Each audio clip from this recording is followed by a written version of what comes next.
Brother to Renzo Gracie and the late Ryan Gracie, Ralph Gracie is one of the earliest pioneers of no-holds-barred combat. Known for his aggressive style of Jiu-Jitsu, he's produced some of the toughest fighters in the sport, including BJ Penn, the Camarillo brothers, and of course, Kurt Osiander. So Ralph, who did you train with mostly growing up in Jiu-Jitsu? A lot of people, you know. I mean, in the beginning it was like we started with Renzo, Ryan, Gordo. We're like the old Barra Gracie, you know, like a lot of people. It was like Jean-Jacques, Higgin, Carlinhos Machado. Everybody was just like one thing, different than what it is right now. Would you say there's one person that had the most impact on your Jiu-Jitsu? You know, the most impact on my Jiu-Jitsu comes from my brother Renzo. Not from teaching me actually the techniques, but me teaching the way of living, you know. How did I say it? I don't know, the mistakes that I made when I was a kid, and he's put him in the right way, telling me, hey, you don't do this, you do that. Not much like teaching position and stuff like this, but like the life. My dad was not, my mom broke up from my dad when we were young. So he has the one more like my father figure, the guy that I was looking up to. So I see his attitudes, I see the way he acts, and I was trying to do the same, my way, but kind of following his footsteps and learning to don't do wrong through his eyes. You have a reputation for being very aggressive, maybe a little scary. Do you think that's inappropriate? I'm much softer nowadays. I'm much more lovely, but no. But like I believe in the same time. I believe in war. You know, like I believe like a person should be respect for the toughness, how hard they train. So that's what was like special when I came from Brazil, and that's the only way I see it. That was my business point of view. Hey, you have to be tough, otherwise I don't want you here. And that's not the truth. You know, like we wanted the guys. We want to make people tougher when even they were not tough. Now we accept guys that are not tough, and we try to mold them to be tough later. What you did back then, that's why people are like, oh, it's scary. Okay, they should bite people, beat people, you know, like smack them. I still do a little bit that today, but like not as much. You know, that's why people think, oh, he's crazy. But that's not craziness. I want to make sure that I have people always saying, you know, like if I go to heaven, I'll be fine. But if I go to hell, and being a half Gracie black belt, the devil will be afraid of me. You know, that's how I look for. Because I don't know if I go to heaven or hell, but I'll be ready to beat the devil if I need to. I'm sure the way you taught in Brazil was a lot different than the way you teach here, just because America is so politically correct. Does that frustrate you? The political doesn't work in here. You know, right here, we still live in old ages. What's like outside can be political, whatever you want. Right here, I'm telling the rules. I call you whatever I want to call you. I do whatever I want to do. If you want to stay, you stay. If you don't want to stay, the door is always open. But I try to treat people fairly. But at the same time, I want to put my point. You know, that's sometimes if you call your names, if I don't behave, you know, like the political way, so be it. Tell me about the first time you met Kurt. Oh, Kurt was a fat fuck. Big guy, drug addict, you know, 360 pounds.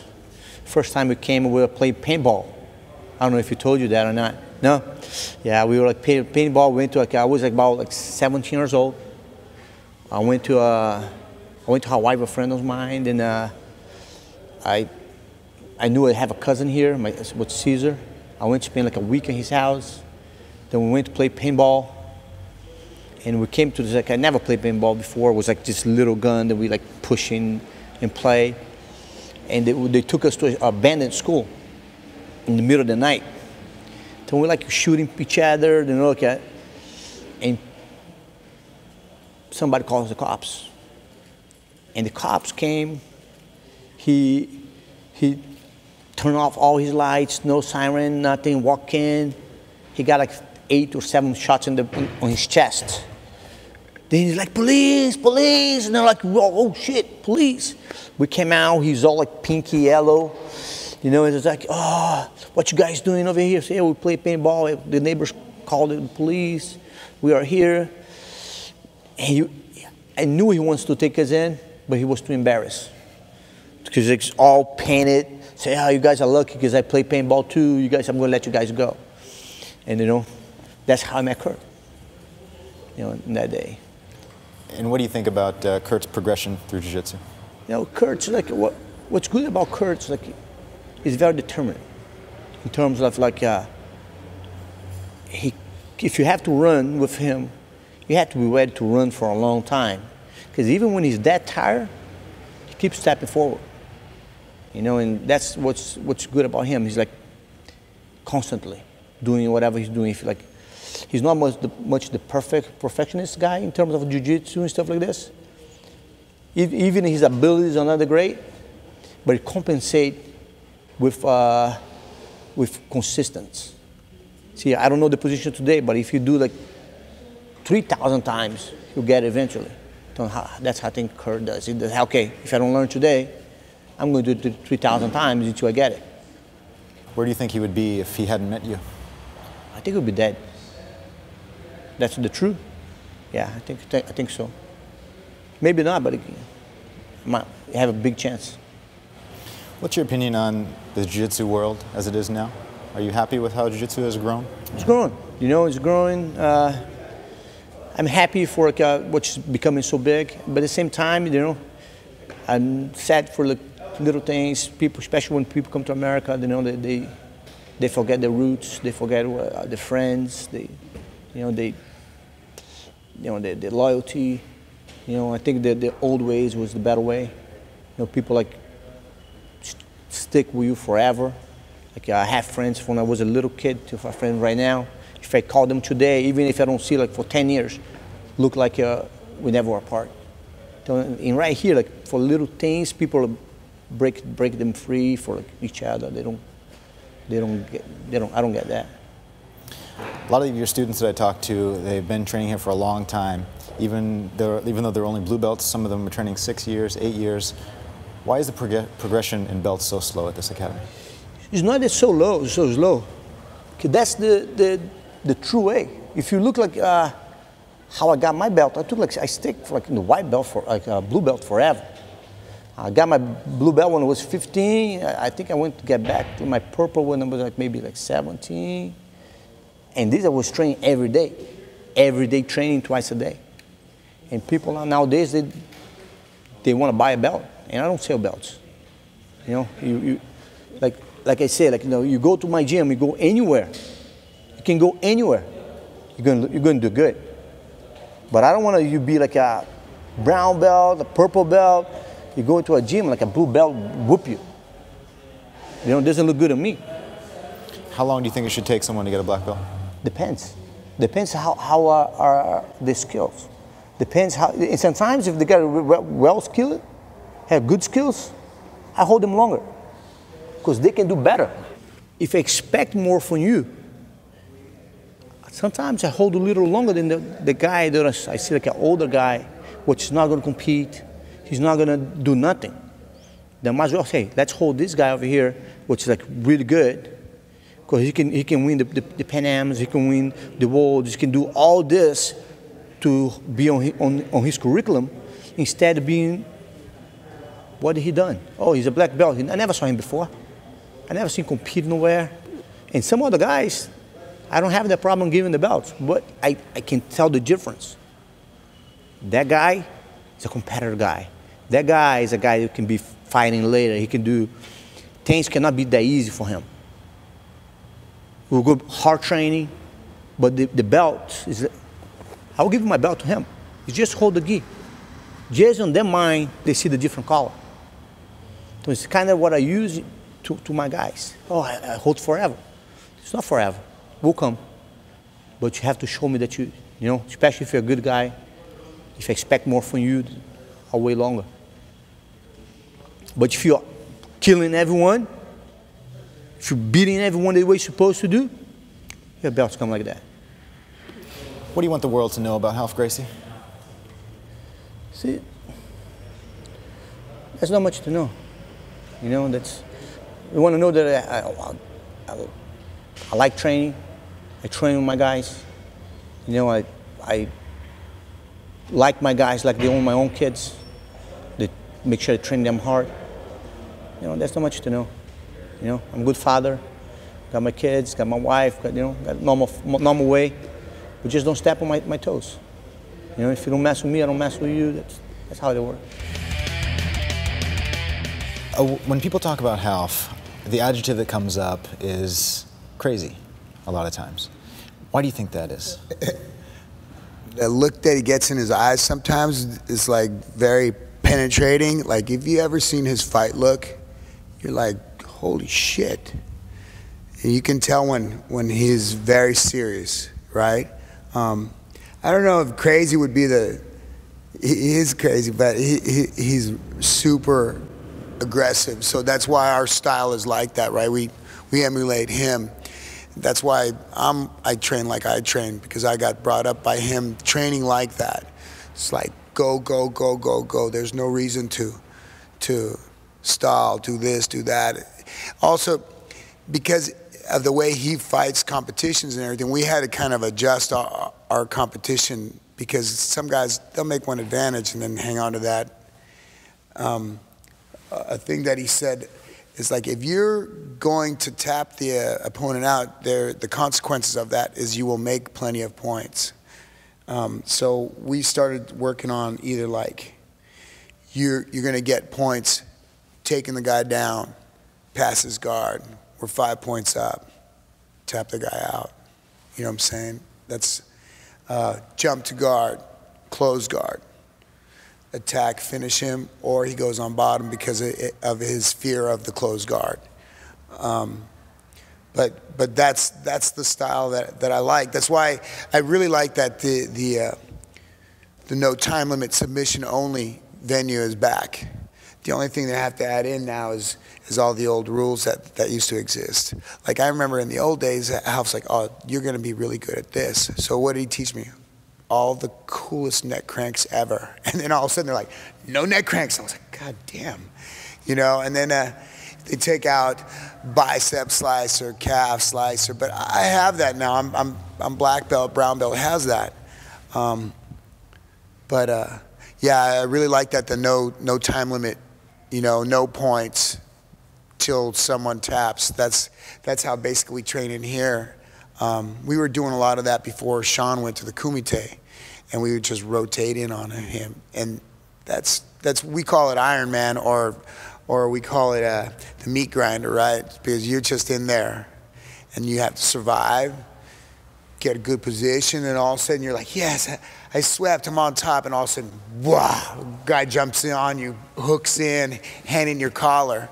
But we always train like that, because, and you'll notice that when I train with my guys here, I always put myself in a shit position. In fact, I'll go, okay, go ahead, start. Take whatever position you want. And they're like, what?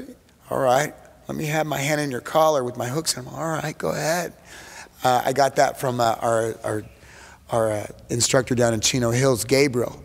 He's like, yeah, man, do this. It'll stimulate the new guys, and it'll help the other guys develop good defense. So let them have whatever position they want. I'm all right, have whatever. I want mount.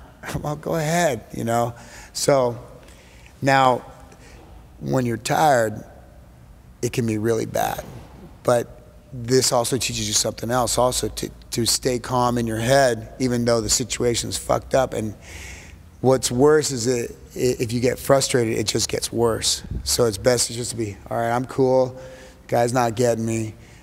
Let's formulate a good plan to exit strategy, right? Do you think Jiu-Jitsu helps you with your mindset? Absolutely. I mean, I think what's cool about Jiu-Jitsu is it really organized my plans of doing stuff even outside of Jiu-Jitsu, my life. Now everything has to be like set up. I have a plan. I have like, what if this happens? Because that's what Jiu-Jitsu is. It's what if. And these guys are, but what if I do this? I'm like, fuck, man, just would you not do that?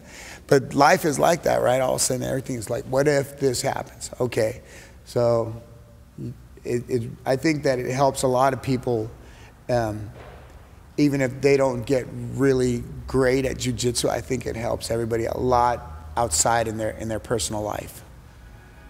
That's what I think is the coolest.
Don't defend it like that. Told you.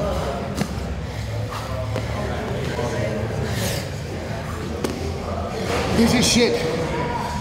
Shit. It's like, if I got nothing, this is shit. All right, go here. Close your elbow. Even in no-gi? No-gi.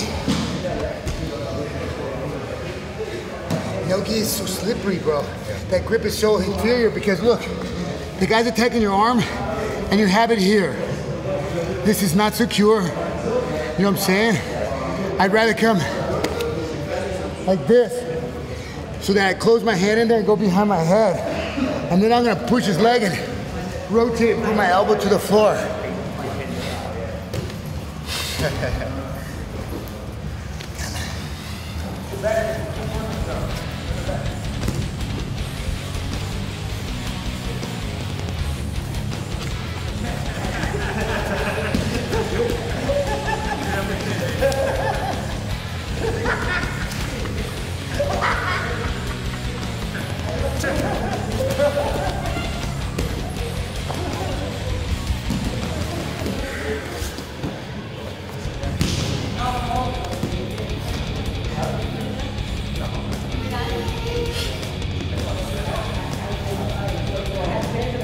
9, yeah.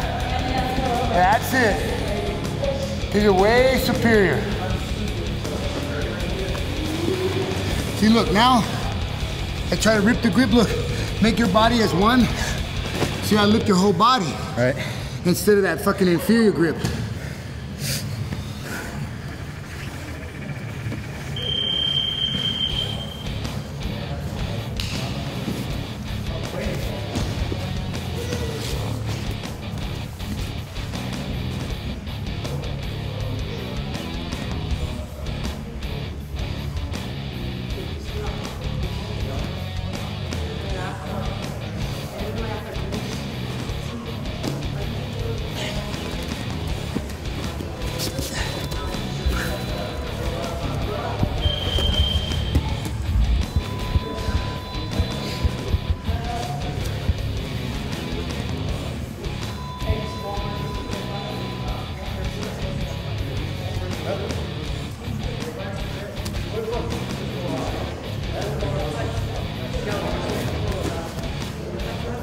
Get out of here. You give him a faggot lock? Look at that shit. I'll let it break. Alpha's commanded me to let it break.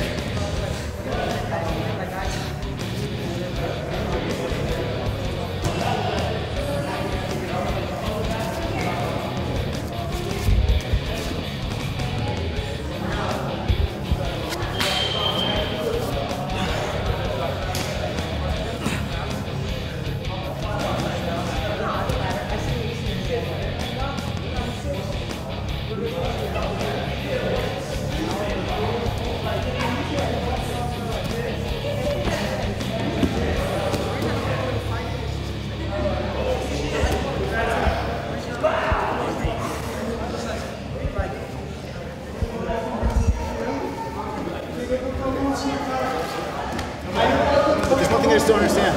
Why do they call you the Rhino? I don't know. I lead with my face at all time, and I don't know how to go backwards. So I think that's where it came from. I felt it. Also, I used to actually have horns, and they were growing. They were like lipomas. So that's how I got my name. I went to Baja Gracie in '97, and I was training with Cachorrinho or Super Homem. And we were doing, wrestling, and he touched my head. He's like, "Que porra é essa?" I'm all, "It's okay. I have horns." In Portuguese, and he's just like, "What?" And so then Bayu, who teaches out there in Florida, started calling me Rhino. I think it fits. Thanks. Jake, if I was bad, this is worse. This is the worst.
Want to tap in what?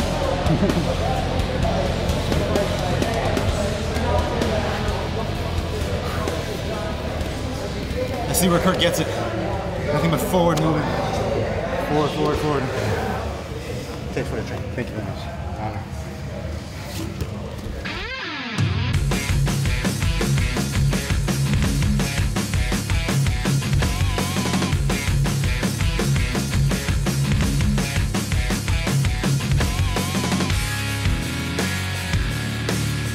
Kurt has a unique style of communication. I think compared to a couple other schools I've been to, he's very clear about the moves that we're doing. It seems like everything he does is really based around foundation, around the basics of Jiu-Jitsu, and really cultivating a sound base for you to build off of going forward. Kurt is really awesome, you know. I mean, everyone knows who he is. It's like a comedy class at the same time. He's hilarious. Teaches really good basics. That's what our whole school is about, the basics. So we're not quite big on the advanced techniques. Basics, then advanced techniques. His aura is just intense, but extremely laid back at the same time. So I feel like when we're in class, he can make jokes about everything and has a great sense of humor, and he's very down to earth. He says what he means, always. When I started fighting tournaments, my first tournament, everybody was screaming, "Do this, do that, do this." The first thing I learned after that tournament was that the only voice I should have been listening to was Kurt, because Kurt is with me Monday through Saturday. Training under Kurt as a female feels the same as how he talks to the guys. He cusses at us on the mat, he'll try to destroy us on the mat, and if we're slacking off, he'll cuss and yell at us like, "Christy, get the expletive off your ASS." And he'll scream, come in the women's bathroom, scream and tell us to get our butts back on the mat. I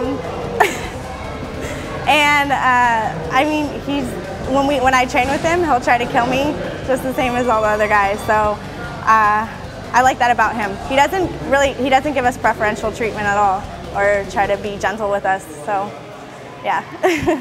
He's the most likable guy you'll meet in Jiu-Jitsu. Off the bat, like immediately. You'll just immediately tune in to the fact this guy's cool. Like he literally lives, breathes, sleeps Jiu-Jitsu. That's his life. He gets up in the morning at 5 in the morning, goes to the academy, leaves at 10 o'clock at night, and does it all over again every single day. And he does it for the love, because, you know, he's definitely not making the money that somebody like him should be, you know? So I'm glad he's getting the recognition that he is now, because it's been a long time coming. A day in San Francisco is always memorable. A day in San Francisco with Kurt is unforgettable and inspirational. Kurt showed that his on-screen persona is not an act. He's a what you see is what you get individual. Behind the long hair and string of expletives lies one of the most genuine, dedicated, and altruistic individuals in the sport. His self-discipline and integrity is something we can all learn from as we continue to train, learn, and get rolled up. Do you want Rolled Up to come to your Jiu-Jitsu academy? If you're a school owner, shoot us an email at rolledup@BudoVideos.com with details about your academy, location, and instructors. The Budo crew is always traveling the globe in search of the best Jiu-Jitsu and most interesting locations to film. Now's your chance to show everyone what's special about your part of the world.